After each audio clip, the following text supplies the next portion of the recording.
Seems like life must be so wonderful for you since you get to eat all of that delicious-looking food every day. Why did my son have to end up with such a useless wife? Well, I've had enough. Go ahead and continue doing whatever you want around him. Hold on 1 minute, Barbara. What are you going on about right now? Did something happen to set you off? Oh, don't try and play dumb with me. I have known about this all along. About the real person that you are. The real person that I am? I'd really like to know what's going on here. I've been quiet about this for a long time now. I just wanted to let my son stay happy and not cause any problems for him. But now I've had enough and will not forgive you for the way you've acted.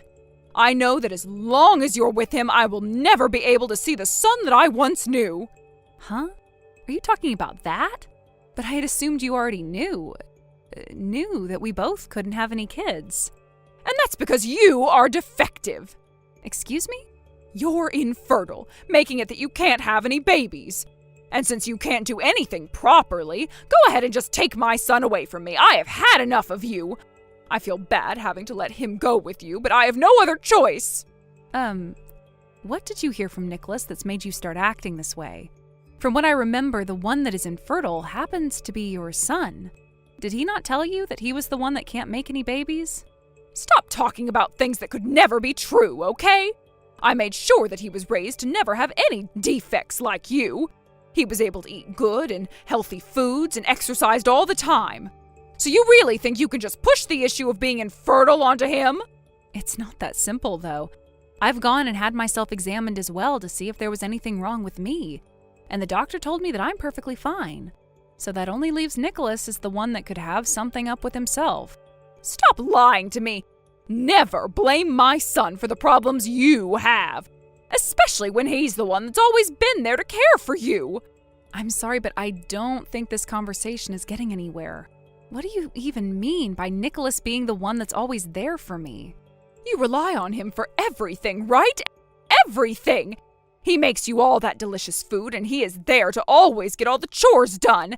He's even given you both a wonderful place to live. And the cherry on top is him allowing you to marry him even though you're defective. There's just one thing I have to say. The one that's making all the food here and cleaning the place is me. And if anything, I have never seen your son even try to help around the house. What made you think that he was the one that ran this house like you've come to believe? What was that? Candace, what makes you think it's a good thing to lie to your mother-in-law? Seriously? What about anything I just said is a lie? I told you what I have known about this the whole time. You may have been trying your best to hide it all from me, but I know everything. You don't even work a job of your own, instead going out to play all the time. And my poor baby has to be the one to do everything to care for you. Really? And who has been the one telling you that? The only person that would know. My son. But my son is a wonderful little man. He's always telling me there's nothing he can do about it, and that he just has to keep acting like the adult. It's so heartbreaking to have to see him fall into your trap. Understood. So it's been Nicholas telling you all of this. And then you chose to just believe everything he told you about us? What are you trying to say? Are you so surprised now to see that everything you tried so hard to hide has been uncovered? Well, I get it. That would leave me pretty speechless as well.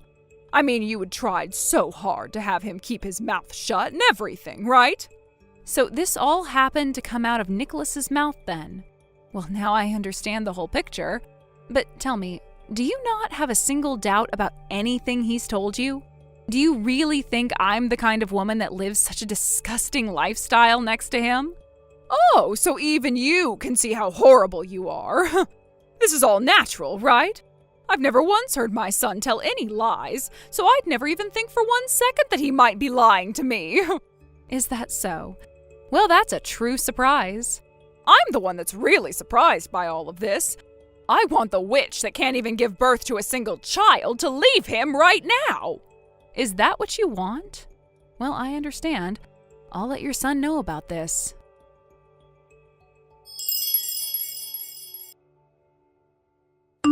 Where are you messing around at right now? It's a bit late out now for there to be any business still open looking to hire anyone. Can you tell me where you've run off to looking for an interview at this time? I was just thinking about contacting you. I had just finished a difficult interview and I'm now pretty exhausted. And so I've gone out to see one of my old friends. So I'm just having a couple drinks with them. Is that so? You sure you're not at some casino or anything right now? Huh? What are you talking about? I've never been to any casinos in my life, right? But I could have sworn that a little while back I found a coupon from one of the casinos downtown in your suit pocket. Was that not a coupon for a free spin on a slot machine? Are you serious? What are you talking about? I don't remember anything about getting some coupon like that. By the way, are you telling me you've been looking through the pockets of my clothing? That's a little bit strange if you ask me. Don't try to derail the conversation, okay? You came home and threw your suit on the ground before passing out. And so I made sure to put it away properly so that it wouldn't become wrinkled up. What is with that attitude you have? I assumed you'd be thankful for me having done that for you. I get it already. You're so dang annoying. So what about that? I'm drinking right now, so I don't have time to listen to you bicker. I got a text from your mom. I just wanted to know what all you've been telling her about us. Huh? A text from my mom? What did she say to you? What do you think she would have said to me? I'm the one asking the questions here, after all. I have no idea what she would have said, and that's why I'm asking. Stop wasting my time and tell me. Then you'd better be honest with me about everything. You told her that I'm the one that's infertile, right? Oh, come on. You want to talk about this? You know that that's the truth, right? You're never able to get pregnant, so we've had to give up on having kids. So I made sure to let my mom know about all of that. Listen, I think I've told you this plenty of times now. I am not the one that's infertile. Rather, you are the one. You haven't even had yourself examined yet, right? I've never heard a thing about men ever being the ones to be infertile. And either way, I could care less about actually having any kids or not.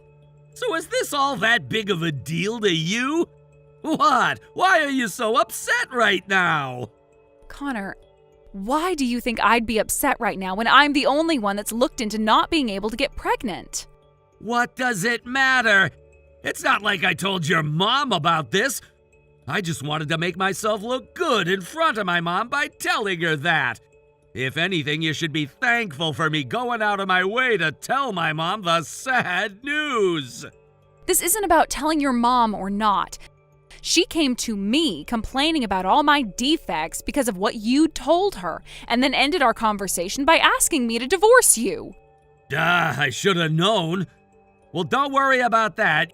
You don't have to listen to what my mom says to you. I'm sure she's just upset because her cute little boy was taken away from her. And learning that she won't have any grandkids now must have really rubbed her the wrong way, right? You told her more than just that, though. Because of you telling her that you're the one that cooks and cleans the house, she started to picture me as a total loser. Why did you have to say things like that to her? This is becoming such a bother. I told my mom to keep to herself about all of this, and she told everything to you anyway. What do you mean by that? About how I've been the one doing all the chores in the house, and I'm the one that brings in the money for us. If I didn't tell her that, she'd be all up in my business about us. I told you that I have to make myself look good for her, right? So I just used all my time talking with her to make you seem a little less wife-like is all. Huh? You think it's okay to make up things about me just to make yourself look better? I told you already that I'm not telling your mom about any of this, so you shouldn't get all worked up. You're still a wonderful woman to her, and that's all that matters. But because of what you've done, your mom hates me. That's not okay, Nicholas. Now she's going to keep hammering me with complaints until I've left you. And the funny thing is, if I were to leave you, she'd be left with the real loser. I get it. I'll tell my mom to stop talking with you about any of that from now on. That's not the problem here, though. Since you've told her all that, when you get home tonight, you're going to be the one to finish up the chores. If you're going to be the real loser, I'd like you to at least find a job and then you can continue messing around.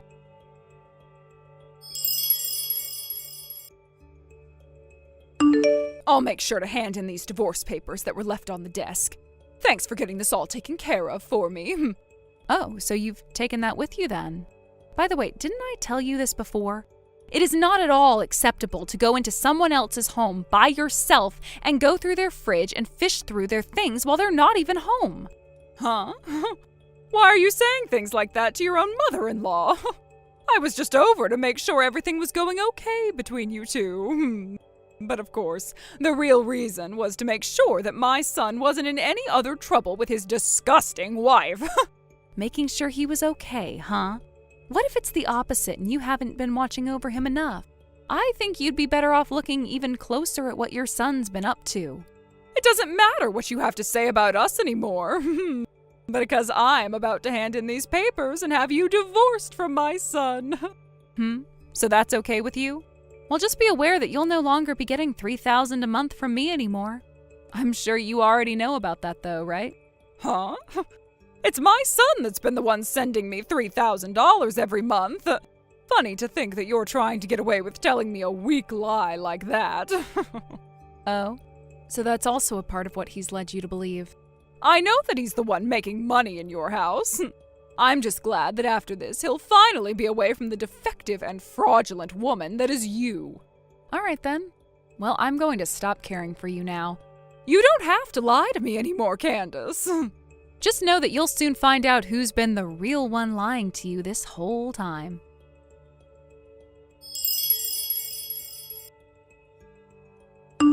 Hey, Candace, where are you right now? Hurry up and come back here as soon as you can. Who is this? Why are you playing dumb with me? This is your mother-in-law, Barbara, asking you to come back. I don't have a mother-in-law, though. I had gotten a divorce from my ex-husband and no longer have any connection to him. Come on, you don't have to talk about things like that anymore, right? Just know that I've thought a lot of things through after you left. I see now that what you had been telling me was the truth all along. And now that I understand that, I'm fine with you coming back to us. Huh? What are you talking about right now? I assumed that everything to do with the two of you wouldn't matter anymore, so I forgot all about it. It would help me if you could explain to me everything that you're going on about right now. I'm talking about the $3,000 you said you were giving to me each month. And this month it'd be really helpful to have that $3,000. So come back to us and give me that money right away. Ah, you're talking about that. Of course I have to say no. What? Come on now. You can't be saying what to me that way, right? Why do you think I have to come back to you and give you more money after calling me a loser and a disgusting wife? Wait, Candace, what's gotten into you?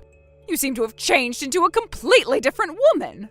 I've always been this kind of a woman, but kept it hidden from you. So, have you finally come around to realizing that it's your own son that's the disgusting loser? I don't want to have to call him something like that, but you're right. I never thought that he'd be the one to be the real loser. When I found out that after the divorce he still hadn't found a job yet, I felt like I'd just been stabbed. Well, like mother, like son, right? Back then I had been pretty busy myself with work and chores, but you coming to me to complain about everything that wasn't true finally helped me open my eyes to what was going on. I am so thankful that you helped me break free from that horrible man you call your son. Oh, don't say something like that. Both my son and I really think of you as part of our family. And listen, there's still the house that you and Nicholas lived in, so come on back to it. Ah, about the house and the car as well. Both of those are things that I own, and so I'm going to be selling them. So please get out of there as soon as you can. Huh? You can't be serious, Barbara. You really think you could get away with thinking Nicholas was really the man he made you think he was? I'm sorry, but you were fooled by him, and now you're going to have to pay for playing into his lies. Wait a second. If you do something like that, where is he going to live? I don't care. I couldn't care less about what happens to him after the house has been sold. And before you continue to worry about him, shouldn't you be worried about what'll happen to you? You won't have any more money coming from me, and I'm sure that your loser son won't be handing anything over to you. You won't be able to pay for the house you live in anymore, right? I know that, so please, I'll get on my hands and knees to apologize for all of this as long as you just come back to us.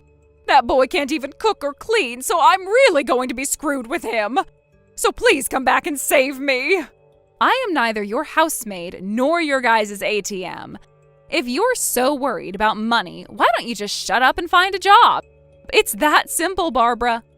You believed your terrible son and everything he lied to you about to put me down and make me feel useless. So no apology from you, no matter how hard you try, is going to do anything to make me feel sorry for you two.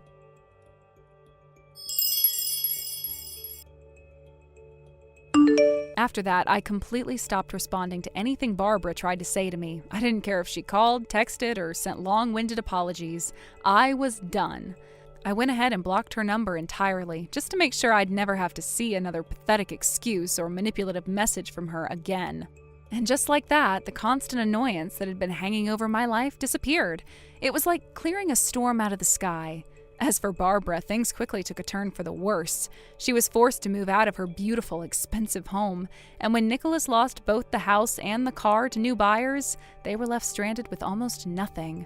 The two of them, so arrogant, so self-assured, now had to walk a much harder road together. Since they share the same toxic traits, maybe living through their own personal version of hell will finally teach them something. Thank you for watching and listening. We hope you enjoyed the video. Don't forget to like this video and subscribe. Also, feel free to leave a comment about what you thought of the story. We look forward to seeing you at the next story. Thank you for watching. Please subscribe and hit the like button. See you next time.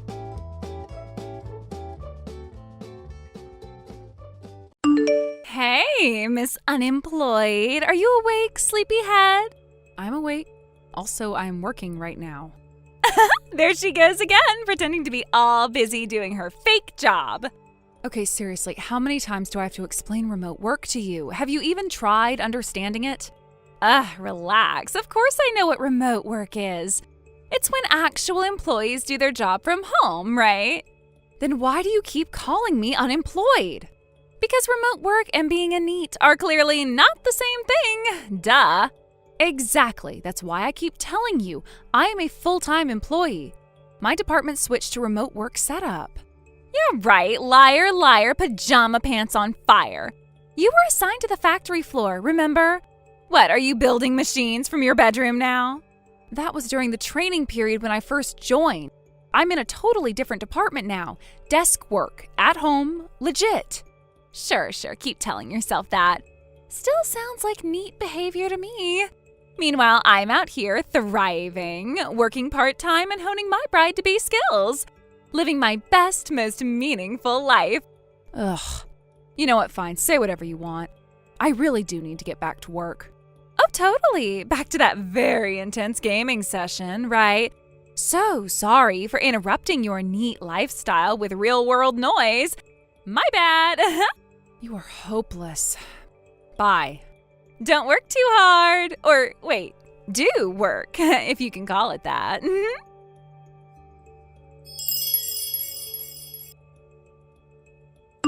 Hey, Maddie, what the hell is going on?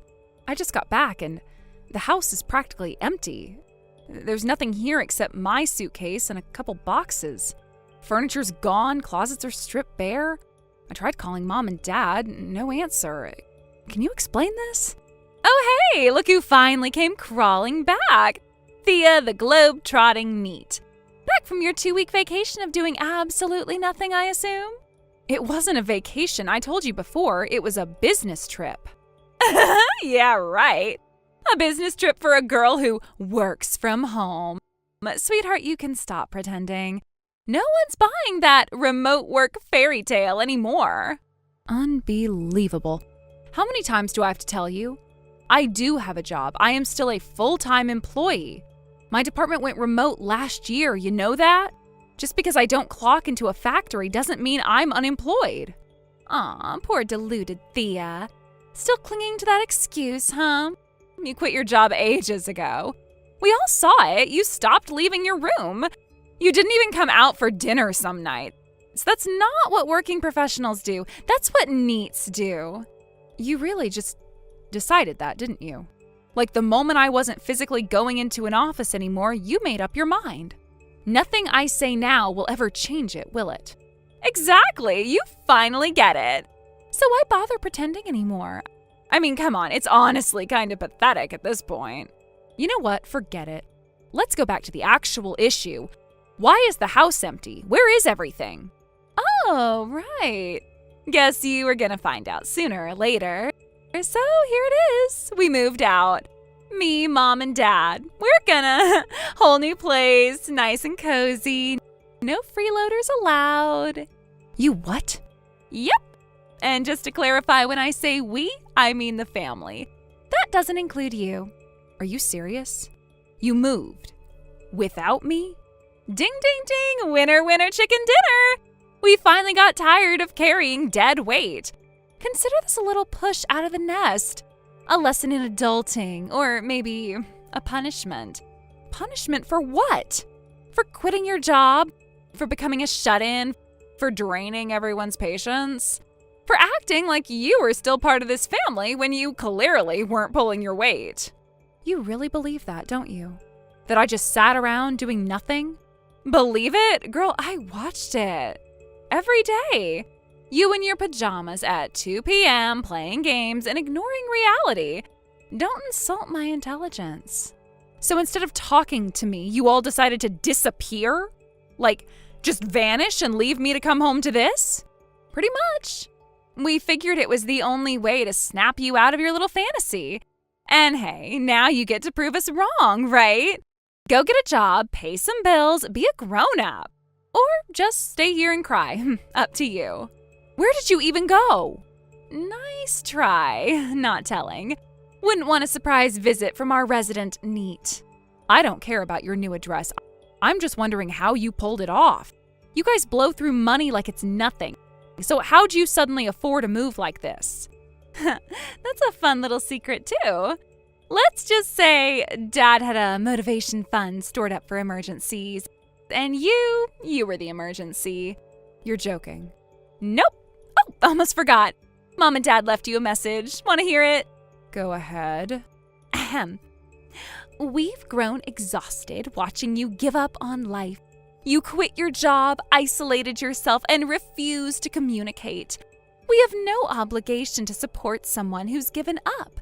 So we made the difficult choice to move on without you. Take care of yourself. You're on your own now. And the cherry on top, they've listed the house. It's being sold. So you've got 10 days, maybe less. Better start packing. Wow. You really went all in on this. No discussion, no warnings, just abandonment. Think of it as liberation. We're free, you're free. Everybody wins. You know what? Fine. Maybe I should have seen this coming. You never liked the fact that I started doing things my own way. It always bothered you that I didn't need constant validation, didn't need to show off every little achievement. You hated that I made it work, quietly. So this wasn't about me failing. This was about you needing me to fail so you could feel superior. Ooh, is this your deep monologue moment? Save it for your diary, hun. You were a burden, not a martyr. You and I both know the truth. And one day, when all your smug little lies fall apart, when Mom and Dad are tired of pretending you're some perfect daughter, when life stops being fun and you need help, you'll remember this moment. And I won't be there. Please, keep the dramatics. We're done here. Officially. No more calls, no more texts, no more handouts. You wanted independence, right? Well, here it is. Enjoy it. I will. More than you know.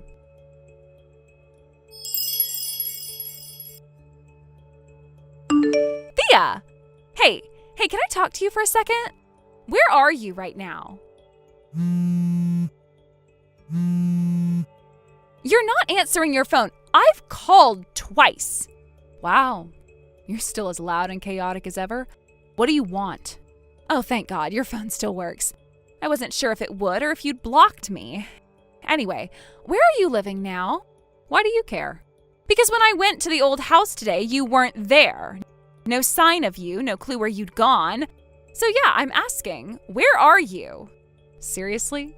You're the one who told me to get out. Told me the house was being sold and I had no right to stay. I just did what you all demanded. I moved out. Okay, yeah, about that. The truth is, we kind of got kicked out of the place we moved into. Oh, really? Well, that's so unfortunate.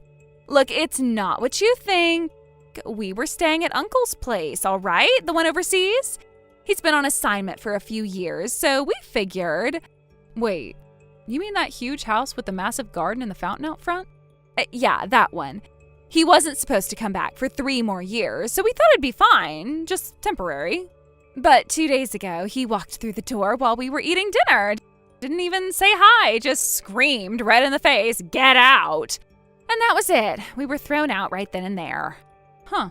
So let me guess. You had the spare key since Dad used to water the plants when Uncle was away, right? You figured why not take advantage of it and just move in? Well, yeah, that's more or less what happened. Wow. So you really just made yourselves at home in someone else's house. Didn't even tell him. And you're shocked he lost it? Okay, we messed up. I get it. But right now, we don't have anywhere to go. So please, just tell me your address already. Why? Are you seriously going to play dumb? We are homeless right now. We don't have any place to stay. You're the only one we can turn to. Even if it's a gross little apartment you're living in now as a washed-up ex-neat, we'll deal with it. We're willing to tolerate it, okay? So just tell me. Yeah, that's not happening. What? Why the hell not? Because I live in a company dormitory. It's employee-only housing. Hold on. Company dorm?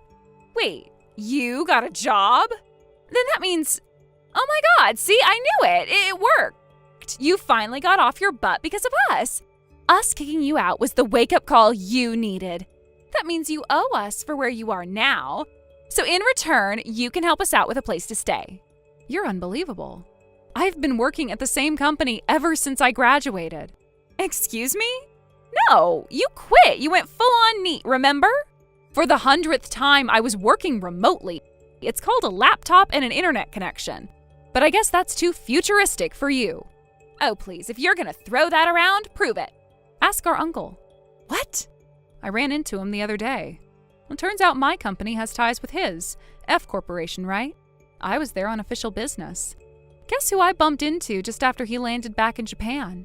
We exchanged business cards. He was very interested in the one with my name and job title on it. Wait, so you weren't a NEET? Nope. Never were, never was. Maybe if you actually listened to something other than your own voice, you'd have picked up on that. Or maybe your comprehension skills are just shot. Do you even understand English anymore? You good? Shut up! This isn't the time for your smug attitude. We seriously don't know what to do about housing. What are we supposed to do now? I don't know. Rent a new place? We can't! Why not? I mean, it's complicated, okay? Let me guess. Dad still refuses to adapt to technology. He didn't want to do remote work, so he forced his team to do everything manually, piled all the digital tasks onto someone else. Company operations fell apart, clients left, and boom, major losses. Eventually they fired him. No severance, no benefits. Which means no money to rent an apartment. How the hell do you know that? Oh, right. Forgot to mention, my boyfriend works at the same company as Dad. News travels fast. You what? You have a boyfriend? Since when? For a while now. Unlike you, I don't feel the need to broadcast my personal life to the world every 5 seconds. Are you freaking kidding me? Why is it that you get to have the perfect life? The job, the dorm, the boyfriend, the future? What the hell happened? Why did everything fall apart for us and somehow go great for you? You really want the answer? Yes! Because you never listened. Because you were so wrapped up in your own narrow view of the world, you couldn't accept a reality that didn't match your assumptions. You thought you were punishing me by kicking me out, but all you did was give me peace. Meanwhile, you took advantage of people, you squatted in a house that wasn't yours, you got kicked out by family, and now, shocker, you've got nowhere to go. Everything you're suffering now, that's just the consequences of your own arrogance. Please, Thea, Can't you help us? Just this once? Excuse me? We have nowhere left to go. It's me and Mom and Dad. We're desperate. Please, just for a few days, let us stay. We're still family, right? Family? That's rich.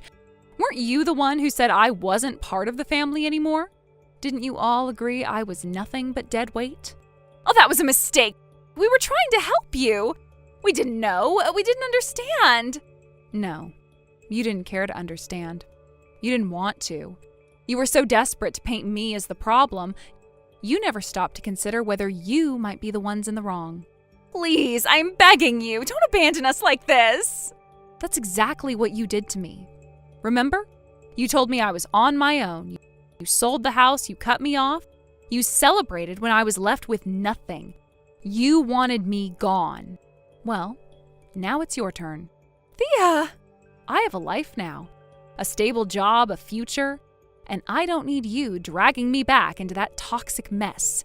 You burned the bridge. Don't expect me to rebuild it for you. Wait, Thea! Please, just wait a sec. Goodbye, Maddie. And good luck. You're going to need it.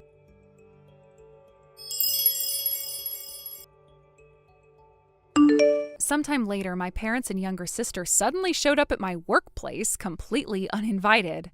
The absurdity of the situation was hard to process. They barged in with some twisted idea of a dramatic confrontation, believing they could force me to listen, to return, or perhaps to shame me into submission. But what they didn't realize, what they never took the time to understand, was that the department they stormed into wasn't even where I worked anymore. It was the production messaging department, the one I had trained in when I first joined the company. I had told them months ago that I was now with a team that works mostly remotely. Apparently, they either didn't listen or didn't care to remember. That moment hit me harder than I expected. Standing there, hearing from my coworkers how my family had just walked in demanding to see me, it struck me all at once. They really, truly had not changed. After everything that had happened, after the damage they caused, after the separation, they still didn't bother to learn a thing about me. It was disheartening. Not because they came, I'd half expected them to eventually, but because even in their effort to confront me, they still didn't see me for who I really was. I wasn't their puppet anymore. I was their fallback plan or their emotional punching bag. But they showed up like it was still the old dynamic, as if nothing had changed. Thankfully, my company already knew the gist of the situation. When I had moved into the employee dormitory, I gave HR a quiet but honest explanation of my background, just enough so they'd be prepared in case my family ever tried something like this. So when they arrived and caused a scene, the factory manager was the one who dealt with them, and I will always be grateful for that man. From what I heard, he sat them down and scolded them thoroughly, calmly but firmly. He made it clear that their actions were inappropriate, that their behavior was disruptive, and more importantly, that their access to me was over. Then he sent them on their way. But it didn't end there. My uncle, who had always been a quiet but practical man, apparently saw this as a turning point. He knew that if something didn't change, my parents and sister would try to chase me down again, maybe at my home, maybe elsewhere. To prevent that, he found them a live-in job opportunity far from the city. Now the three of them lived together in a 200-square-foot room in a small hot spring town, working basic jobs that include maintenance and light cleaning. It's humble work, and the pay reflects that. Combined, their income doesn't even reach half of what my father used to make during his salaryman days. They're scraping by, barely, and while I don't wish hardship on anyone, I can't help but feel a sense of distance, of closure. I finally understand that my life no longer has to revolve around them, and maybe theirs can no longer revolve around me. Thank you for watching and listening. We hope you enjoyed the video. Don't forget to like this video and subscribe. Also, feel free to leave a comment about what you thought of the story. We look forward to seeing you at the next story. Thank you for watching. Please subscribe and hit the like button. See you next time.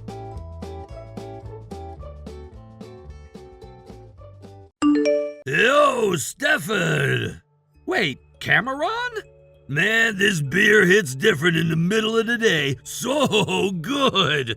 You're day drinking again, seriously? What about you? Where are you right now? Work? I'm in the office, where normal people go during the week. Whoa, look at you, the model corporate slave. Salute, my dude. I wouldn't say I'm a slave. I've got decent hours. If you're working, you're already a slave. It's that simple. Oh no, here we go. You're bringing back your old working is losing slogan? Damn straight. The whole man goes out to work, woman stays home and cooks thing is outdated. Now it's our time. The future belongs to guys like me, pampered and proud, living off hard-working women. That's the new era, baby. So, basically, you want to be a house husband? Whoa, hold on, that term? Way too lame, doesn't suit me at all. If we have to label it, I'd say I'm a modern-day gigolo. The gigolo. Get with the times, Stefan. That's not a gigolo, that's just a freeloader. Excuse me? I mean, you're already sponging off your dad, drinking in the middle of the day, no job, no plans, and now you're actively looking for a girlfriend who'll fund your lazy lifestyle? I hate to break it to you, but you're not exactly selling yourself as husband material here. What? You're gonna eat your words, my friend, because guess what? I found her! The woman who'll make my dream come true. Wait, what? You're serious? As serious as my lack of ambition, my dude. The gigolo era is about to begin in full force. Okay, first of all, please stop calling yourself that. It's embarrassing. Second, who on earth is this poor woman? You're jealous, huh? Admit it. Not even remotely. Well, you should be. Actually, you kinda helped make this happen, so props to you. What are you talking about? My girlfriend is, drum roll please, Amy! Amy? As in Max's little sister, Amy? The one and only, who else? You're dating Amy. You know she's got a good job, yeah, but are you actually serious about her? Ooh, somebody's panicking! No, not panicking, just trying to wrap my head around this. Doesn't matter what you think. Amy and I, we're in love. You, my friend, are just an outsider, so stay in your lane and keep your comments to yourself. All right, if you say so. Anyway, I gotta bounce. Got a hot date with my sugar queen. And yeah, in case you were wondering, it's gonna be one of those nights. Hope you enjoy crying yourself to sleep while I'm living the dream. Wait, why would I be crying? Come on, man, no need to pretend. I know deep down you're jealous of my lavish, carefree, woman-funded lifestyle. Right. Oh, Amy's texted me. She's waiting at the cafe. Gotta keep my queen happy. Catch you later, corporate slave. Aha. Still doesn't explain how she hasn't seen through you yet. That's the magic, baby. You wouldn't get it. This guy. Still the same delusional drunk I've known for years. Poor Amy. She has no idea what she's gotten herself into.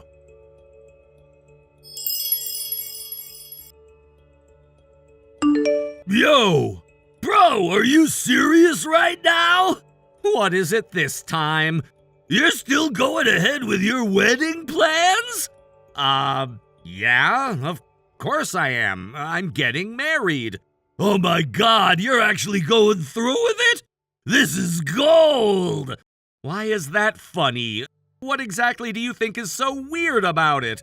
Dude, you don't have a bride! What? Amy's mine, buddy. I claimed her. You missed your shot. Are you drunk again? Maybe. What gave it away? I mean, you've clearly had more than a few. It's kind of amazing you don't end up in the ER at this rate. Please, I'm built different. I'm a tank. No, you're just a mess. Every time you drink, your brain turns into word salad. Say what now? You probably are with Amy right now, I'm guessing. But just because she earns more than you doesn't mean you get to ride on her back forever. She's got her own life to deal with, you know. Whoa, look at Mr. Responsible giving me a lecture. That's adorable. But newsflash, you're not her dad, so back off, man. I'm just saying, don't leech off her like it's your life mission. You're crossing into full-on embarrassing territory with that the gigolo stuff. Oh, shut up already. You're just salty because I'm living the dream and you're stuck slaving away in that soul-crushing job. Right, because being an unemployed freeloader is everyone's dream life. Damn straight it is. Get yourself a woman who works hard, and you can spend your days drinking beer and playing video games. That's the new success story, bro. Get with the program. I'll pass, thanks. Anyway, I need to get back to work. Oh, poor little overworked corporate drone. Off you go back to your cubicle cage. Grind away while I live like a king. You do realize that if Amy ever wakes up and realizes who you really are, this whole fantasy crashes down, right?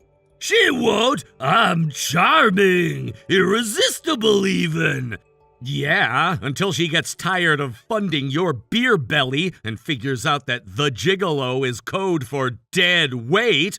You're just mad because your fiancé ran off and I'm the one she chose. You still think that's what happened? Hey, I don't think, I know! Amy left your boring ass and came to me.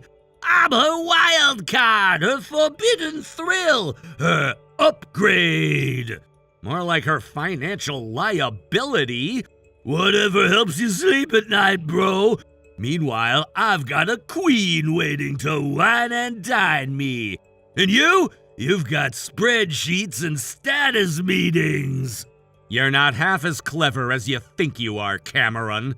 But sure, enjoy it while it lasts. It'll last forever, baby! We're building a future, a revolution!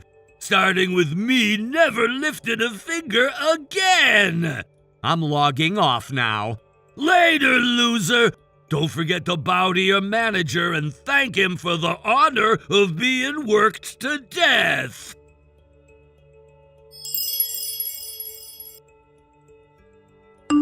Hey, Max. It's me, Steven. Sorry, are you still awake? Yeah, I'm up. Is everything okay? Kind of. This might sound like a weird question, but did you know that Amy is dating my brother? Wait, what? My sister is dating your brother? That's what he told me. And judging by how smug he sounded, I don't think he's making it up. Wow. Okay. Do you want me to be honest? Please, I already have a pretty good idea what you're thinking, so don't hold back. Amy's... well, she has a history. Let's just say she's got a real talent for attracting the worst kind of guys. You mean the whole magnet for losers kind of thing? Exactly. Deadbeats, freeloaders, guys with alcohol issues. That's basically been her entire dating resume. Then yeah, that checks out. That's definitely my brother. Right. You've told me before how you constantly worry about him, how he drinks too much, can't hold a job, always causes trouble. And Amy, well, I've told her so many times that she needs to stop with this pattern. But you know how things are between us. We're not exactly best friends. Yeah, you've mentioned that. I remember you said the two of you can barely have a conversation without it turning into a fight. Exactly. So even when I try to say something, she just tunes me out. In one ear, out the other. It's like I'm invisible. That sucks. But honestly, I get it. At some point, they're adults. They're going to do what they want, no matter what we say. Yeah, that's how I'm starting to feel too. There's only so much interference we can run before it crosses into meddling. Exactly. I guess we just Keep an eye on it for now. Let them make their own mistakes. Agreed. If it blows up, it blows up. I just hope Amy comes out of it okay this time. Yeah, same here. Honestly, if this was anyone but my brother, I might have tried harder to stay out of it. But knowing him, I'm just bracing myself for the inevitable crash. Well, if it makes you feel any better, she probably won't listen to him forever. Amy has this pattern. Once she realizes the guy's not changing, she cuts them off cold. Problem is, that realization always takes way too long. That sounds exactly like the kind of ending I'm expecting here. Just let me know if your brother does anything too crazy, okay? I might not get through to Amy, but I can still look out for her from a distance. Will do. And hey, thanks. I wasn't sure how you'd take it. I know family stuff can get weird fast. It is weird, but we're on the same team here. We both want to protect the people we care about, even if they don't make it easy. Yeah. And, well, with everything else going on, I don't want this to mess up what we've got coming this weekend. No worries. I've got my game face on. We're going to make this weekend awesome. Thanks, Max. I mean it. Always, Steven. We've got this.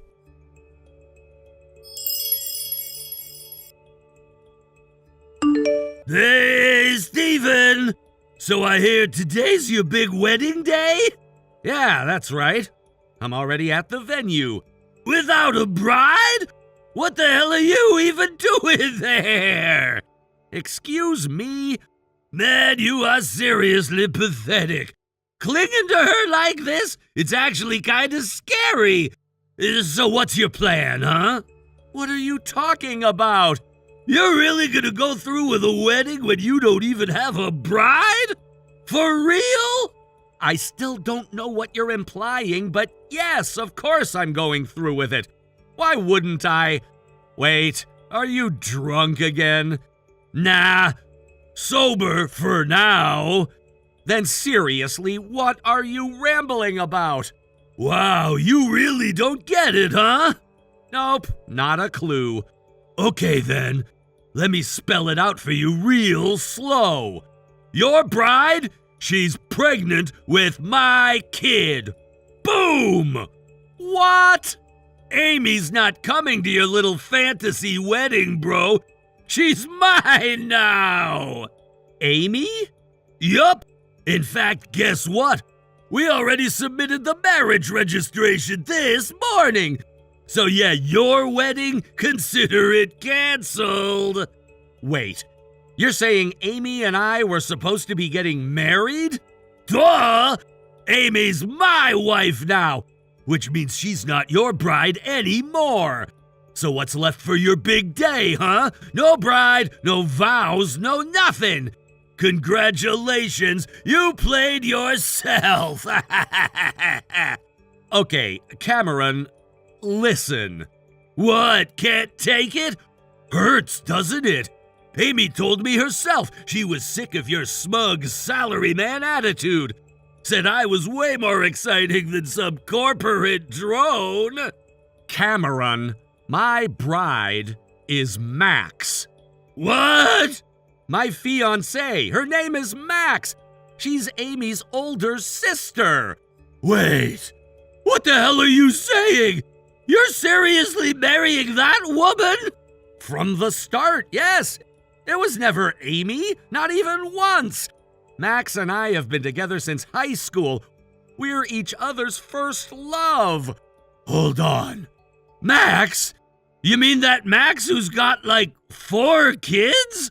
You mean Amy's kids? Amy's kids, what? Yeah, Amy has 4 children. You did see them at the family dinner, right? No way. Wait, what? Amy's only 23. How could she possibly have 4 kids? She had her first when she was 17. Since then, she's had 4 children without ever getting married. No, that can't be right. To support them, she's been working as a hostess. Apparently, she's ranked number 2 at her club. Makes decent money, but with 4 mouths to feed, it's still a struggle. No, you're lying. Amy's a hotshot interior designer. She said so during the family introduction dinner. That's Max's job. Wait, what? Oh, right, you were drunk out of your mind that day, weren't you? You probably got it all mixed up. Amy being 23 made it easy to assume she couldn't be a mom of 4. So in your head, you just swapped all the details between the sisters. No! This can't be happening! So, congrats, I guess. Looks like you're about to be a father of 5. What? Amy's pregnant with your child, right? And since you just married her this morning, that makes you her new husband and an instant father figure to 4 kids, soon to be 5. Hold on, wait! No. I'm the modern bachelor, the gigolo. I don't work for a living. Well, you better start. Amy said she's quitting her hostess job now that she's married. What? So get ready, Dad. Those kids are gonna need food, clothes, school fees. You've got some serious responsibility coming your way.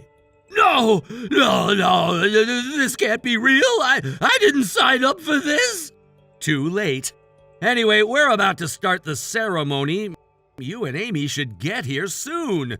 How the hell do you expect me to show up in this situation? All right, suit yourself. Either way, best of luck. You're really gonna need it.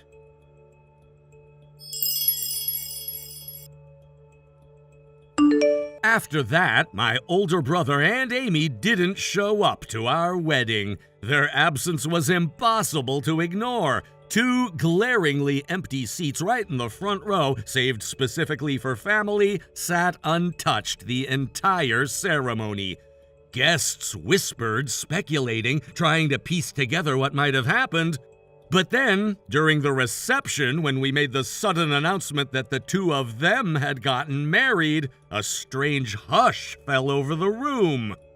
And instead of the uproar or confusion I half expected, everyone just nodded, as if it all somehow made sense, as if they'd already suspected something was going on between the 2 of them all along. With that news out in the open, the rest of the day proceeded without a hitch. No more surprises, no more drama. Our wedding, despite the turbulence around it, ended peacefully. But in my heart, I couldn't help but feel that something strange had just begun. 6 months later, the 2 of them are still married. No scandal, no divorce. They're still going, though maybe not thriving. From what I've heard through the family grapevine, Amy managed to leverage her old hostess connections, people she knew back when she worked at the cabaret, to find my brother a job. Not a particularly glamorous one, but it paid. And in that sense, she'd taken on the role of his handler, his supervisor, maybe even his life coach. Some people joke that she's running a rehabilitation program for useless men, and my brother is her long-term project. But it's not funny when you really look at them. Amy isn't just managing his life, she's dominating it. Her true personality, which many of us never saw during the brief times we interacted with her before the marriage, has come to light in full force. She's a fiercely possessive woman, controlling even. Marriage seems to have unlocked this side of her. Now that she has a legal grip on my brother, she's not letting go. Not emotionally, not physically, not in any way. She dictates everything, his working hours, who he can speak to, where he goes on weekends, what he spends. From what I hear, even something as simple as going to a convenience store requires her approval. He no longer has any friends left to speak of. Most of them distanced themselves after seeing how unreachable he'd become. And those who stayed were quietly pushed out of his life, either by Amy directly or by the sheer emotional exhaustion of trying to keep in touch with someone who was clearly under someone else's thumb. The irony? My brother was never the responsible type. He always needed someone to guide him, to clean up his messes. He coasted through life depending on others to do the heavy lifting emotionally and financially. In that sense, Amy might have been the only one willing, or perhaps desperate enough, to take him on as a project. But now, seeing him like this, it doesn't feel like a love story. It feels like a long, slow erosion of who he used to be. Just a few days ago, I happened to spot him in town. It was completely by chance. I was on my way back from running errands when I saw a man pushing a large double stroller with 3 more kids clinging to his sleeves. It took me a moment to even recognize him. His shoulders were slumped, his face pale, dark circles under his eyes, and a distant, almost hollow look in his eyes. He didn't see me, didn't even glance up. He was too focused on managing the chaos of 5 young children, all screaming, fussing, pulling at him. He looked like someone whose soul had been vacuumed out of him, just surviving, existing. That moment stuck with me. For a long time, I stood there watching him disappear into the crowd, a man completely consumed by the life he'd ended up in. I wondered if he thought about leaving, if he'd ever tried, if he'd even believe he had the right to walk away anymore. Amy has him so tightly wrapped in rules and responsibilities that I doubt he remembers what it felt like to be free, or to make choices for himself. And then there's Amy. Some say she genuinely loves him in her own twisted, authoritarian way. Others believe she married him because he was easy to mold, someone she could bend to her will. Maybe it's both. Maybe she wanted to build a life with someone, but only if she could dictate every part of it. If he resisted, maybe things would have fallen apart. But he never really had it in him to push back. He just fell into place like a puzzle piece in someone else's grand design. People on the outside see them and say things like, "They're still together, so it must be working." But that's not how I see it. Survival isn't the same as happiness, and staying together isn't the same as growing together. What I see is 2 people trapped in a loop, one driven by control, the other by inertia. The worst part? No one can reach him now. My parents tried. His old friends tried. Even I sent a message once or twice, but Amy always intercepts, always reroutes. She manages everything about his life down to his social circle. And if he sees our messages, we'll never know. He never replies, never reaches out, never asks for help. I don't even know if he remembers how. Thank you for watching and listening. We hope you enjoyed the video. Don't forget to like this video and subscribe. Also, feel free to leave a comment about what you thought of the story. We look forward to seeing you at the next story. Thank you for watching. Please subscribe and hit the like button. See you next time. You're going to be here today, right? Everyone's really looking forward to seeing you here since it's been such a long time now. They all want to see what kind of horrible wife you've become after spending all that time avoiding everyone here. Why would you say something like that? Have I done anything wrong? I'm just speaking the truth is all. We all know that you don't care at all about your in-laws and that you'd rather be off on your own, only taking care of yourself, right? But thankfully, I am a very kind and thoughtful mother-in-law, which means that I'm going to forgive you for all of that. And to make sure you understand just how kind of a woman I am, I made sure that today everyone would be eating high-end filet mignon. And that's why all of my family is really looking forward to this gathering and to seeing you here. Since you're Brandon's wife, you're going to be filling your stomach up on all kinds of high-end salts, all right? What do you mean by that? Well, you never seem to be able to take a hint. You're nothing like the rest of my family, all right? It would be a waste of money letting you eat some of the finest meats that I can buy. So the only thing a stranger like you will be eating today is the steak salts that everyone else could care less about. Really? Did you just call me a stranger? Yes, I did. A terrible wife like yourself means nothing to my family, and that's why we can't even think of you as part of us. Ugh, why did my son ever end up marrying a woman like you in the first place? Besides, the fact that his wife is completely useless, he's a perfect man. Is that right? Then forget about your allowance. What? If you're going to say that I'm not your family or anything anymore, then there's no reason for me to really be sending you any more money. Huh? What are you talking about? To me, you're nothing more than a stranger, but to you, your in-laws should all still be considered your family. That's just common sense, right? So you have the responsibility as my son's wife to keep that money coming to us. I completely understand your way of thinking, Patty, so please allow me to go and have a word with Adam about this. Sure, go ahead. But that's not going to change anything for you. That boy will understand my way of thinking completely and won't let you get away with such a lawless action. Anyway, you'd better be at this family gathering today, May.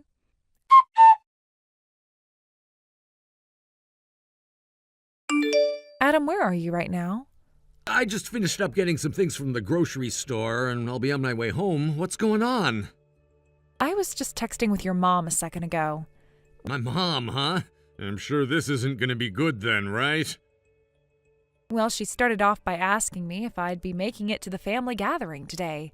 But then soon after that, she made it very clear to me that I'm not considered family to her. Huh? She went that far with you now? Yeah. She told me that to make her family all happy, she went and bought a bunch of really expensive filet mignon. But since she doesn't see me as a part of the family, the only thing I'll be allowed to eat is the steak salt. Do you want to just stay home from that stupid event? Honestly, I really don't want to go to that stupid event. But if I don't show up this time, then things will only become worse the next time around, right? I was being honest this whole time about having to work all the time and never being able to attend those gatherings. So this time I should actually go. I think the reason she said something like that to me, about me not being a family to her, is because I haven't been going out to see anyone recently. Maybe it was just meant as a joke or something. Well, if that was meant to be a joke from her, it was not a very funny one. But if you're saying that you'd like to go this time, then I guess we're going. I myself haven't really been going home to my parents all that much recently. I'd like to go see them and check on how things are going there. Check on how things are going? Just in general? You know better than I do that there are plenty of things wrong with my mom, right? I want to go and check to see if she's been telling the truth at all to the rest of the family, or if she's still hiding all her problems. In the past, lots of people have been hurt by what she was doing, so I just have to make sure things aren't getting bad again. Is that right? Well, I guess today we're really heading over to my parents' house then. But if there's anything that makes you want to go home while we're there, let me know right away. Then we can get the heck out of there.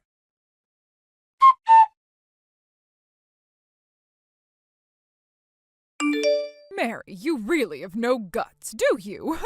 Getting picked on by your mother-in-law is something you need to deal with as my son's wife. What were you thinking showing up here today only to turn right back around and leave like that? Are you trying to make me look bad in front of the rest of my family? I never thought that you'd actually have a plate ready for me at the dinner table filled with nothing but garlic salt. Everyone else had a nice steak and vegetables on their plates, yet I had nothing more than salt and a shot glass filled with water. What you've done hasn't only pissed me off, but it's upset your own son now as well. And when Adam starts to get upset like that, your job as his wife is to make him settle down, right? You really are so useless, always blaming others for your own faults. Could you tell me why you always have to treat me like this, Patty? Well, there's not any kind of deep meaning to it, actually. I just happen to not really like you at all. I had made such a fine young man, and you came out of nowhere and completely ruined him. I don't want some thief like you becoming a part of my family, so why should I have to cater to you when it's so much easier just to treat you like said thief? Also, the reason my son never comes around his own parents anymore is because of you, right? Who is the real menace to this family, I wonder? I do apologize for all the times I've not been able to come out to see you all, but all of those times I had really been busy with work and could not afford to leave that work behind. However, just because of that, you've gone and treated me like a complete stranger? Actually, much worse than a complete stranger. And now you've just gone and done it in front of everyone else in the family. I really don't want to say something like this to you, Patty, but that money you're being given every month is the money I've worked countless hours for. What was that? So now you're going to try to play the victim here? The only reason I gave you all that salt was because you've been getting a little plump lately. You should be very thankful that I was so thoughtful today, yet for some reason, you don't seem to care at all for my thoughts on your figure. Well, if that was really the case, then why salt of all things? Wouldn't that only make me fatter in the end? Ugh, I'm done with this, Patty. It seems that no matter what I say, no matter what I do, your way of thinking is not going to change. Would you stop trying to play things off like I'm the one in the wrong here? Since you're no longer going to view me as part of your family, I'd like you to stop contacting me from now on. So please leave me alone. If you ever need anything from us or have something to say, bring it up with Brandon. Oh, running away from us again, I see. Well, that's totally fine with me. As long as you keep that money coming to me, I won't say another word to you.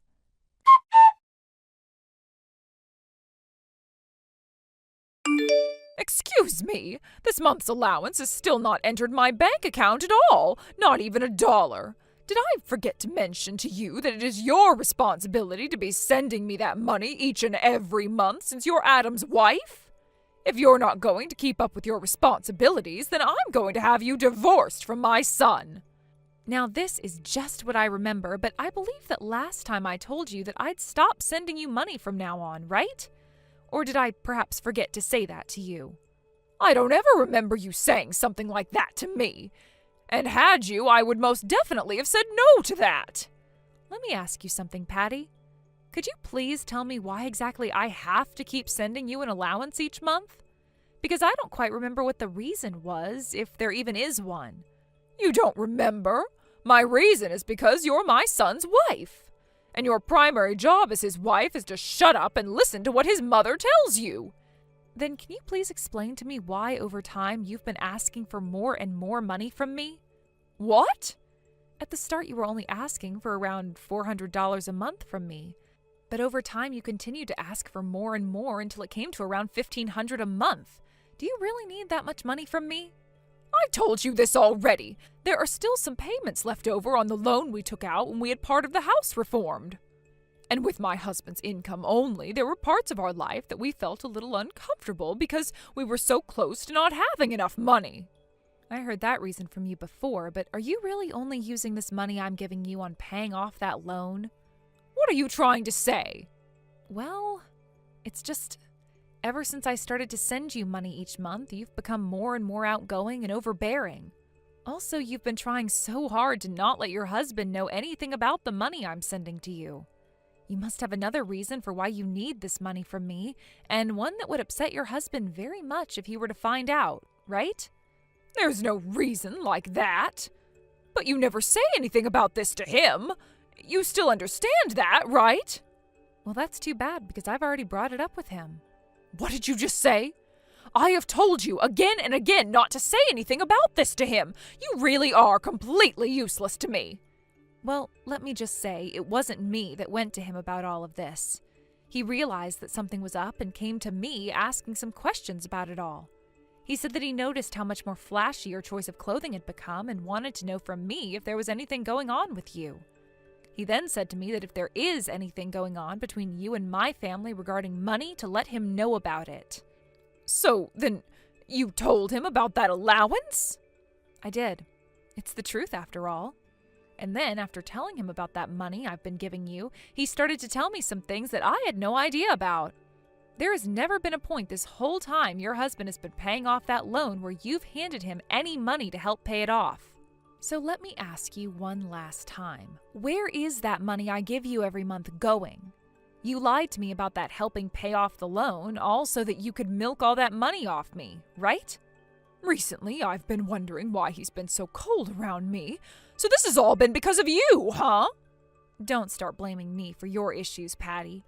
Anyhow, I'm not going to be sending you any more money for the time being, as I do not support you going out and wasting it on things that are not related to your husband in the house. So you have no idea what could happen to you by turning your back on me and not listening to what I've said. I'm going to make sure you and Adam are no more.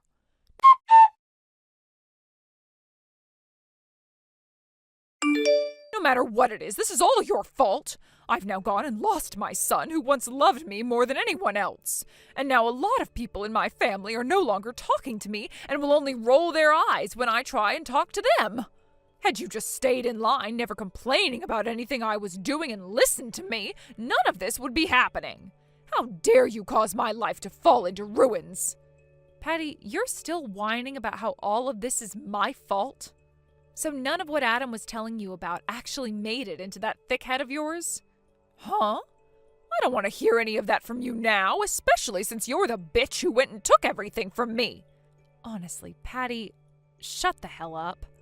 I am utterly tired of listening to you go on and on about how this is all my fault and that you could never be responsible for making everyone want to hate you.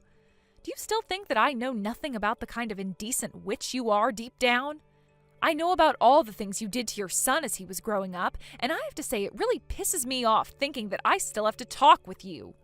What? Tell me what was so bad about the things I did that you'd be pissed off with me. All I did was act like a good mother and raise my boy into the man he is now. I will not let anyone complain about the things I did for him. Well, that's too bad, because I'm going to complain. I'll have you know that I frickin' hate people like you. People that think they can just use other people and abuse other people and steal from them when they gain something you want. You must have no idea what it means to have some frickin' dignity, do you, Patty? My mom was the same way, as a matter of fact. One massive bully that I never wanted anything to do with but was forced to live under for years. Whenever I did something amazing, she'd always say it was because of her. She would always tell me to listen to what she says, no matter how ignorant and wrong it was. And when I messed up, she would tell me I was no good and that I was embarrassing not only her, but everyone in the family. You and my mom both seem to mistake your child's love for your own, and that's so upsetting to me. I completely understand what your mother is talking about and feeling.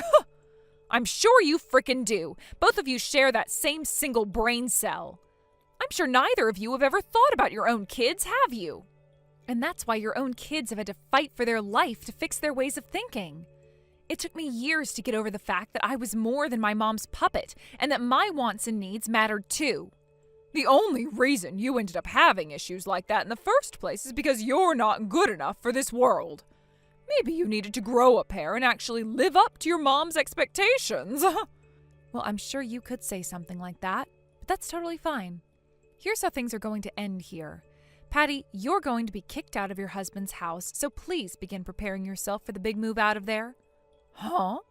What do you mean I'm being kicked out of his house? Your husband is planning to divorce you now, Patty.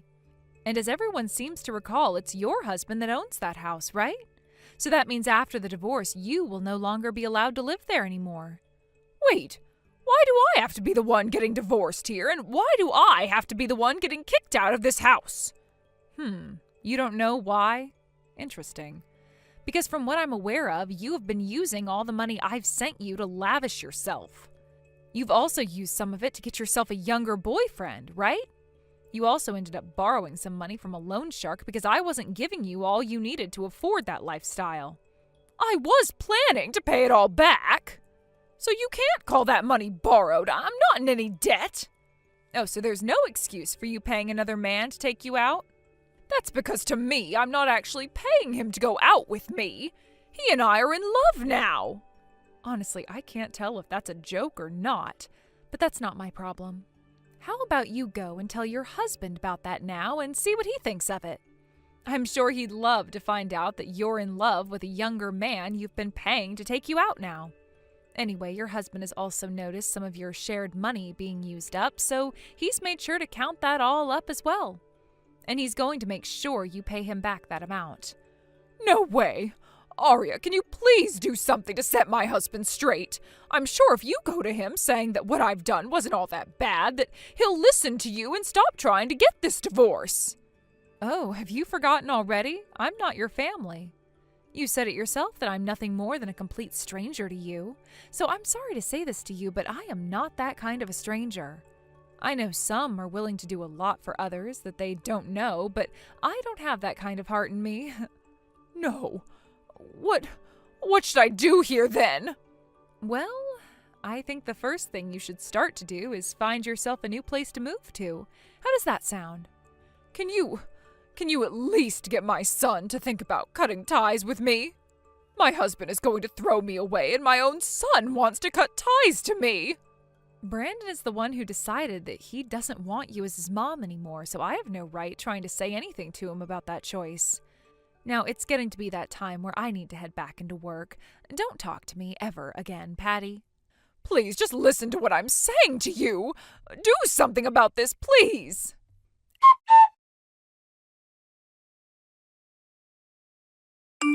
After Patty divorced her husband, her life took a downward turn.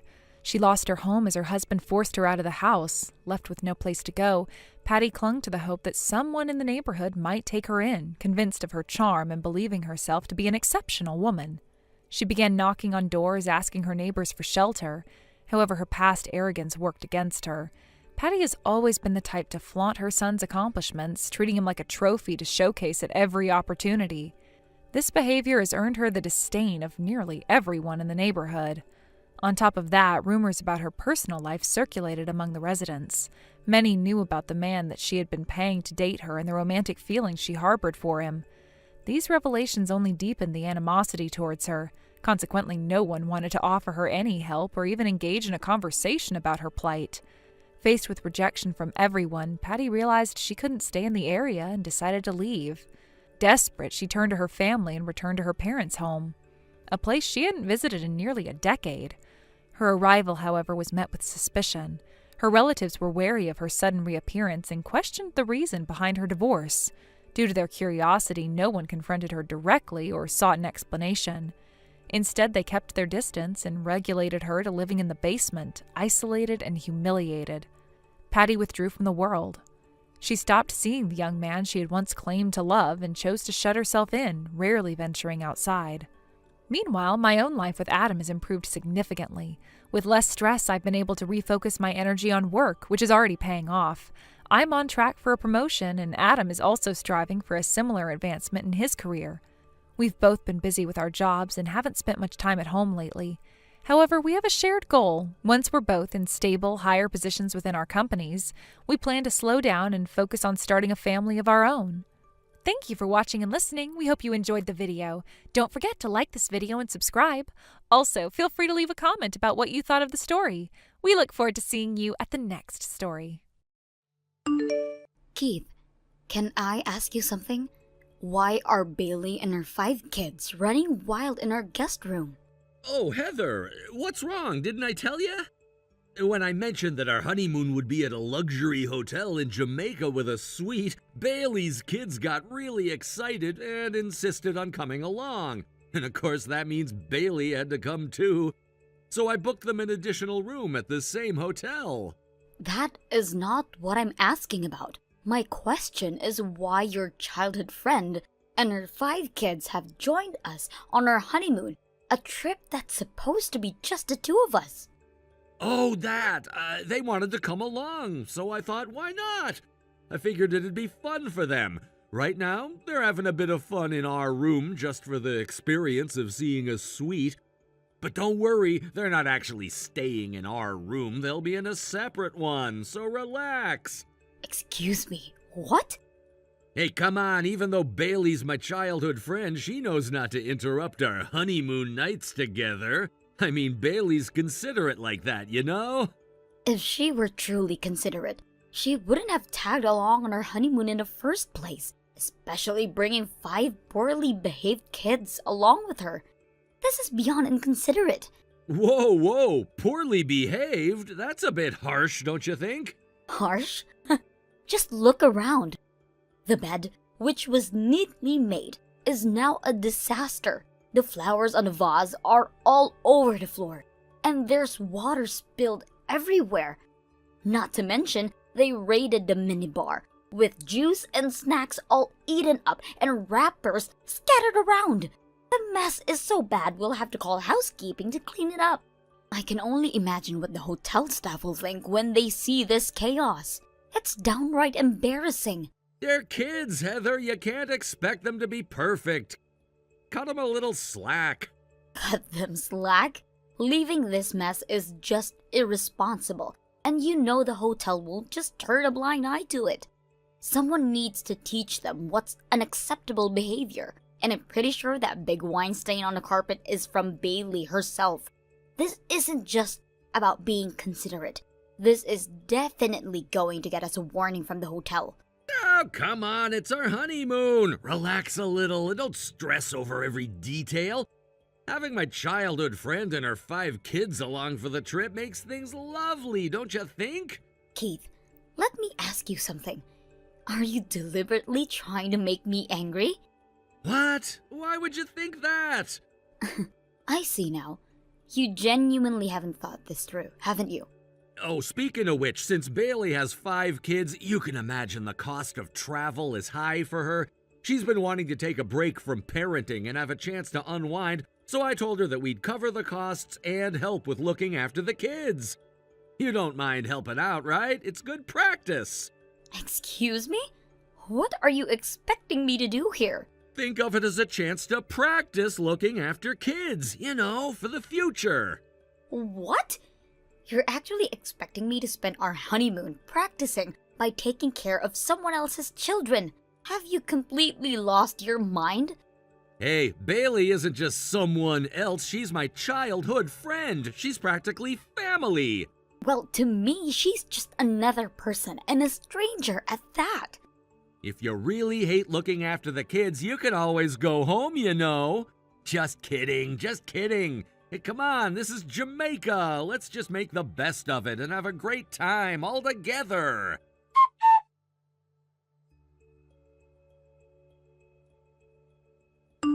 Hey, Heather, where'd you go?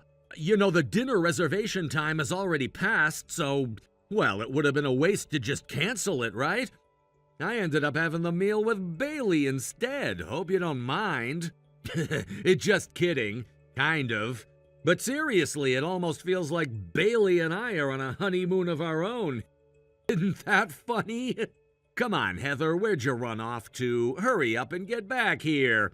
Bailey's kids are still here and they need someone to keep an eye on them. You don't really have much time to relax, do you?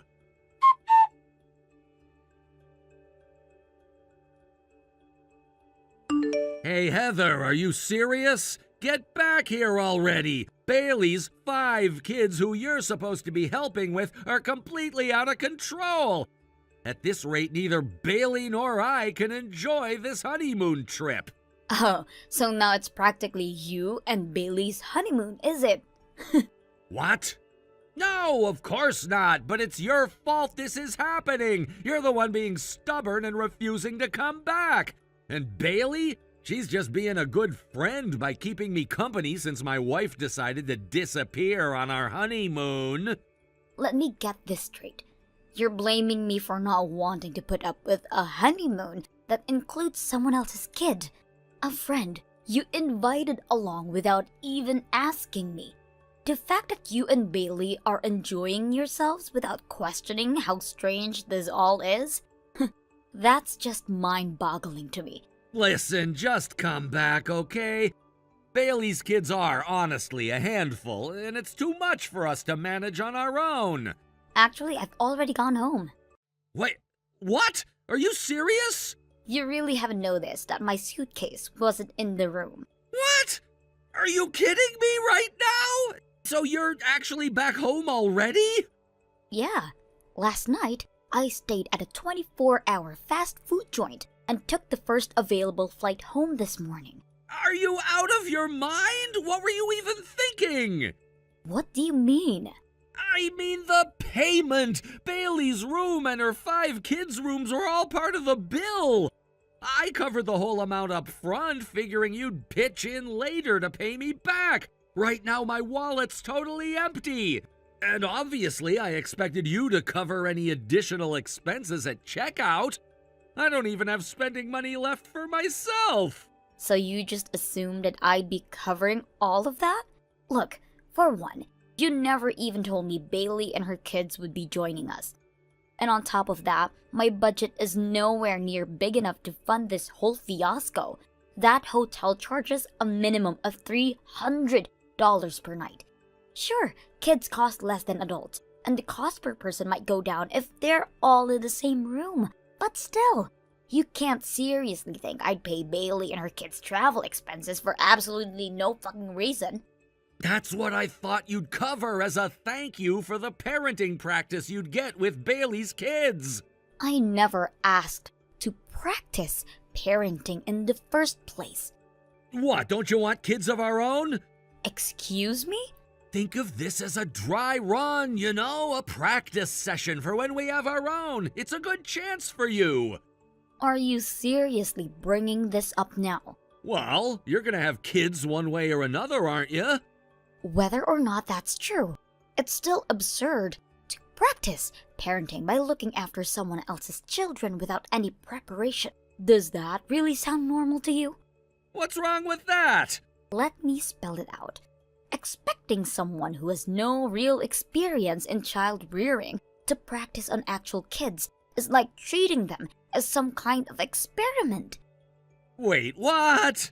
Think about it. Don't you know why childcare is a profession that requires certification and training? It's because people with no knowledge or experience shouldn't just jump in and practice on real children. Just because we're not hiring a certified caretaker doesn't mean it's okay to impose this on someone who isn't prepared. Wait, really? It's like that?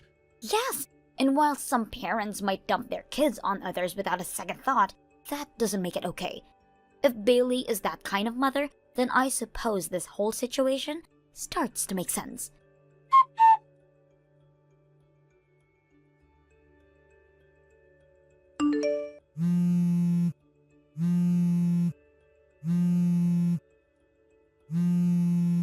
Heather! Hey, about the money, can you send it over quickly? What? Didn't I tell you my wallet's completely empty? I was just about to check out of the hotel thinking I'd finally head home, but then they hit me with all these additional charges for other services. When I asked for a breakdown, they explained that Bailey's been going wild with all sorts of hotel services, spa treatments, room service, everything, and somehow it's all being billed to me. I don't know why I'm on the hook for Bailey's expenses when I thought you'd be covering what she spent on this trip. So yeah, please, I need money. Keith, I've been thinking about this for a while, but don't you think you're a little too comfortable relying on someone else's wallet? What? We're married. Isn't that totally normal? It is absolutely not normal for you to expect me to cover expenses for Bailey and her kids. Can we not get into whose wallet should cover what right now? This isn't about that. The fact is, I can't check out of the hotel as things stand, and I desperately need money right now. Please, just send it over already. Why don't you just withdraw some from your own account or use your credit card? I didn't bring those with me. What? I swear, I thought I had brought everything. I was so sure I'd packed my card holder. You know, the one with all my cards, including my credit and debit cards. I could have sworn I put it in my travel bag, but then when I looked, it wasn't there. Oh, this? What? I thought this might be what happened. So I checked around your dresser, and sure enough, I found it on the floor. No way. Seriously? Come on, Heather, please, just send me some money. I'm really stuck here. If you mean a bank transfer, that's impossible without your bank card, right? And since I have it here with me, that's a no-go. Oh, yeah, that's right. Either way, I don't have any intention of sending you money for this. This really is a dead end. Well, if you think that's a dead end, you're about to hit an even bigger problem. What? What do you mean? I got a message from Bailey's husband. Huh? Bailey's husband? Yeah, apparently, he reached out to my contact info through your mom. He wanted to ask why they were suddenly 2 more kids. He left 3 behind when he went overseas. And now, 4 years later, After being unable to come back even once, he finds out there are 5. Wait, he's back in the country? Yeah, from what I heard, he made an emergency return. He heard something suspicious from a mutual acquaintance. Wait, emergency? You don't mean... Yep, he wants to discuss why 2 extra kids popped up out of nowhere in his absence, and he asked me to meet him with my parents for a little talk. Oh, hey, wait! And after that, I'll be heading straight to my parents' house. Consider me gone.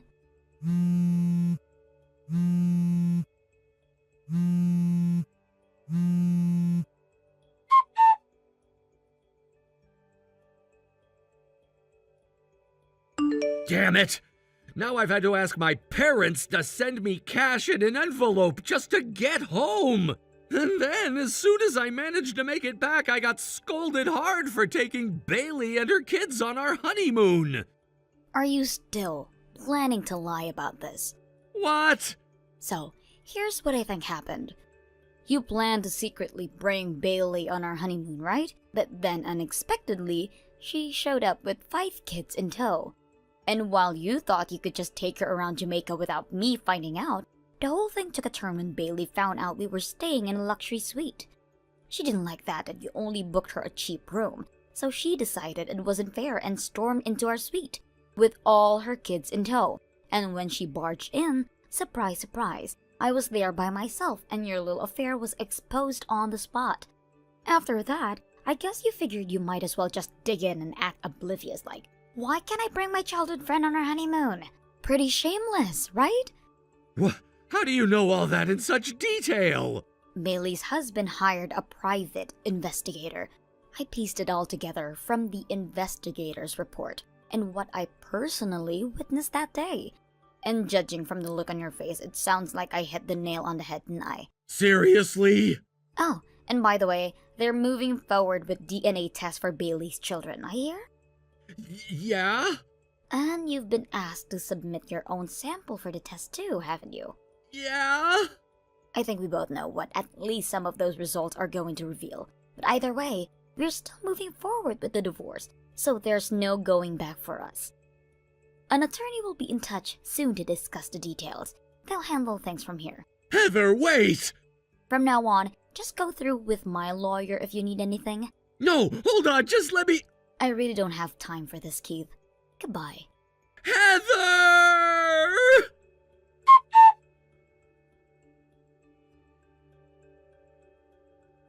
To begin with the conclusion of the DNA paternity test, it has been confirmed that, indeed, of the 5 children, the 2 younger ones are Keith's biological children. Keith and Bailey, despite having no romantic feelings for each other, have found themselves entangled in a web of circumstances that have led to this unexpected outcome. Over time, they have developed a relationship that, while not based on love, has included moments that might easily be misconstrued as such. Even while both we were engaged in other relationships, their interactions with one another had certain intimacy that was difficult to define. They have gone through periods of time where they maintained romantic relationships with others' partners. Yet, they also have a repeated pattern of behavior that could easily be labeled as crossing boundaries. The recent results of the DNA test have forced both of them to confront the reality of their relationship, something they may have previously brushed aside as mere friendship. As a result of this startling revelation, it appears that Keith and Bailey feel compelled to marry, not out of love or passion, but out of the necessity and the overwhelming sense of duty they feel towards their children. This decision to enter into a marriage is not taken lightly. It comes with the understanding that they must now face the consequences of their past actions together.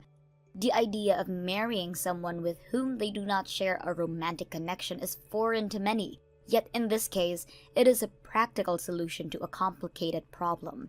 However, the financial ramifications of their union are significant and daunting. They are already facing a barrage of claims for damages and child support from various parties, including past partners and family members. These financial demands have placed an enormous burden on them as they struggle to navigate their new reality. It is clear that the weight of these responsibilities is pushing them towards a life of severe financial hardship, as the costs associated with raising their children and managing their obligations seem overwhelming. Prospect of living under such a financial strain is not only stressful but also demoralizing. They've found themselves in a situation where their very choices they made, choices that they thought would lead to freedom and happiness, have resulted in a life that can only be described as impoverished. The ramifications of their actions are hitting hard, and it is evident that the financial burden of their choices is something that they cannot easily escape, in addition to their own challenges. The situation regarding the children is equally complex.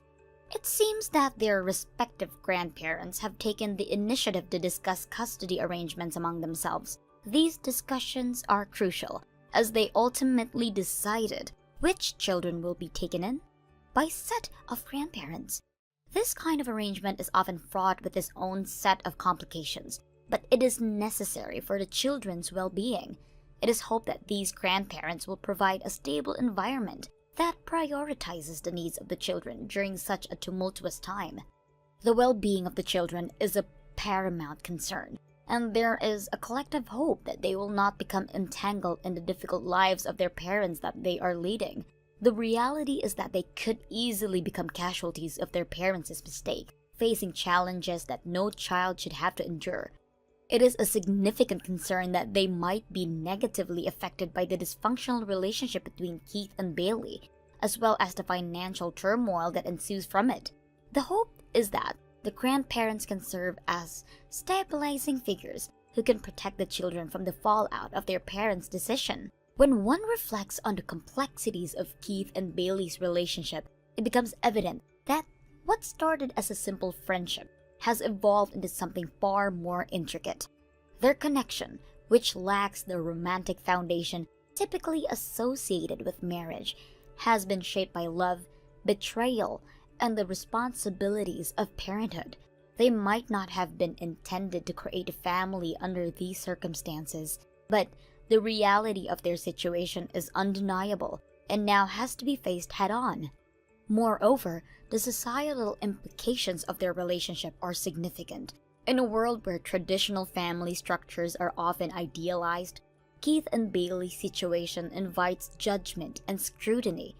Many will view their decisions through a lens of moral righteousness, harshly critiquing their choices and the implications of their actions. They have inadvertently become representatives of a modern dilemma faced by many young couples: how to navigate relationships, responsibilities, and societal expectations without falling prey to the judgment of others.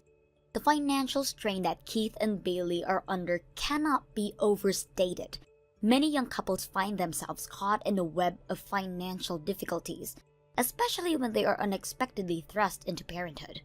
The obligations that come with raising children are often daunting and can feel insurmountable, particularly when the parents are unprepared for the reality of their responsibilities. As they prepare for their marriage, they must also come to terms with the reality of their financial situation. The notion of marriage, while traditionally viewed as a union of love, is for them now more about survival and stability. They are entering into this new chapter of their lives with the understanding that they must work together to overcome their challenges ahead.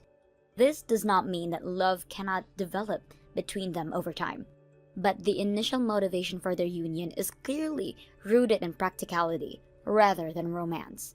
Meanwhile, the children, who are the true innocents in this situation, will have to navigate the complexities of their family dynamics. Growing up to be in a divided household can have lasting effects on children, shaping their perceptions of love, relationships, and family dynamics in ways that are often difficult to quantify. It is essential for the grandparents and other family members to create a nurturing environment where the children can feel secure and supported amidst the chaos. It is crucial to recognize that the children will likely experience a range of emotions that they process their parents' relationship and the resulting changes in their lives. They may feel confusion, sadness, and even anger as they come to terms with the reality of their family situation. Providing them with emotional support and reassurance will be vital in helping them adjust to the new circumstances. The involvement of the grandparents is a positive step toward providing stability for the children. With the loving and supportive figures in their lives, the hope is that the children will be shielded from the negative impact of their parents' choices. It is a difficult journey for everyone involved, and the path forward will require careful navigation. In the end, the hope is that this situation serves as a cautionary tale for others who might find themselves in similar predicaments. Relationships can be incredibly complicated, and the decisions made in moments of passion or confusion can have far-reaching consequences that last a lifetime. Keith and Bailey's story is a reminder that it is essential to approach relationships with caution, to consider the potential outcomes, and to think critically about the responsibilities that come with love and companionship. Thank you for watching and listening. We hope you enjoyed the video. Don't forget to like this video and subscribe. Also, feel free to leave a comment about what you thought of the story. We look forward in seeing you in the next one. Mom? Oh, Megan, what's going on? I'm going to ask you directly. Is it true that you've been mistreating Avery? Huh? Avery? You mean Jason's Avery, right? Mistreatment? That's not possible. Oh, I'm not saying you definitely did it. Jason came to me furious, saying Mom's been mistreating my dear wife terribly. He was really upset. What? The kind, gentle woman I know would never do something like that. I can't believe it. That's how I felt when Jason told me. But even if something like mistreatment is happening, I can't just assume it's you without knowing the full story. Maybe there's something going on with Avery, too. I couldn't just ignore the possibility that she has her own issues in the situation. So instead of staying confused and upset, I decided to just ask you directly what happened. I see. Well, thank you for not just blindly believing Jason's one-sided story. So, did something happen? It's only been 2 months since you started living together, right? Mom, what happened? I can't forgive Avery. You can't forgive her? For you to say something like that, it must be something serious. She's been throwing away everything that reminds me of your grandparents and your father. What? She threw away those keepsakes? Yes, things that belong to your grandparents and your father. What? Not just one thing, but several items? Yes, that's right. Wait, so that includes things like the fountain pen your dad inherited from your grandfather, the one he's always treasured? Yes. Even though I don't really use the fountain pen anymore, it's a memento I wanted to keep. I kept trying to explain how important it was to me, but she just wouldn't understand. And instead of apologizing or even acknowledging it, she said, "Do you have proof I threw them away?" While I was out working part-time, Avery was alone at home. Almost everything that disappeared during that time has to have been her doing. So there's no physical evidence to prove it, right? But despite being a stay-at-home wife, she doesn't help with the housework at all. Wait, Avery's not working? She asked to live together so she could save up for a house of her own, right? I've heard she doesn't help with the housework, but she's actually calling herself a housewife while doing nothing? The other day, I couldn't help but say to her, a little sarcastically, "You're great at throwing away other people's memories, but you never do any cleaning." I think that's what Jason's been hearing about, which is why he's so upset. Wow, seriously? I should hear Avery's side of that story too, but I agree that I should have had solid proof before confronting her. At this point, it's just too much. Oh, and after dinner tonight, I realized I needed to tell you, but the books you left at my house for safekeeping have all been thrown away as well. What? I was planning to pick them up when I moved next month. I guess she thought they were mine because I'd put them in my closet. I never thought she'd go through my closet, so I'm sorry about that. Well, let's hear Avery's side of things before jumping to conclusions.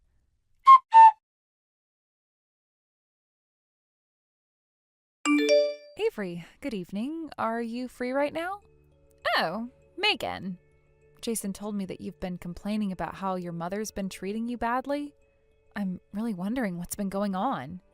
Oh, that's right. Can you listen to me for a moment?